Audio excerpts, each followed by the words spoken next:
జై భవానీ ఈ రోజు దీక్షలో మూడో శుక్రవారం అండి. మూడో శుక్రవారం పూజ అయితే చాలా చక్కగా జరిగింది.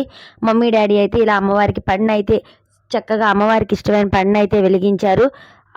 2 శుక్రవారాలు కూడా అమ్మవారి దగ్గర దీపాలను అయితే పెట్టాం కదమ్మా. మూడో వారం కూడా ఏదో ఒకటి చేద్దామని చెప్పి ఇలా అప్పటికప్పుడు అమ్మ చిన్నగా పడిన అయితే అమ్మవారికి ఎంతో ఇష్టం అని చెప్పి ఇలా అయితే అరేంజ్ చేశారండి. ఇంకా మమ్మీ డాడీ అయితే దీపారాజన చేస్తున్నారు.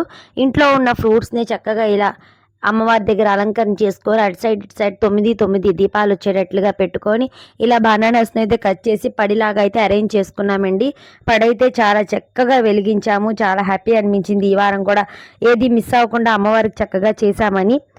దీక్షలోనే కాదండి, ప్రతి శుక్రవారం కూడా మా గుళ్ళో కానీ పీఠకం దగ్గర కానీ ప్రత్యేక పూజలు అనేది ఉంటాయి అమ్మవారికి.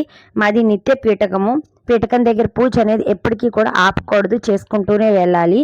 ఇక ఏదో ఒక శుక్రవారం మాత్రం అమ్మవారి దగ్గర పీఠకం దగ్గర భజన అయితే చేస్తాం. ప్రతి వారం గుళ్ళో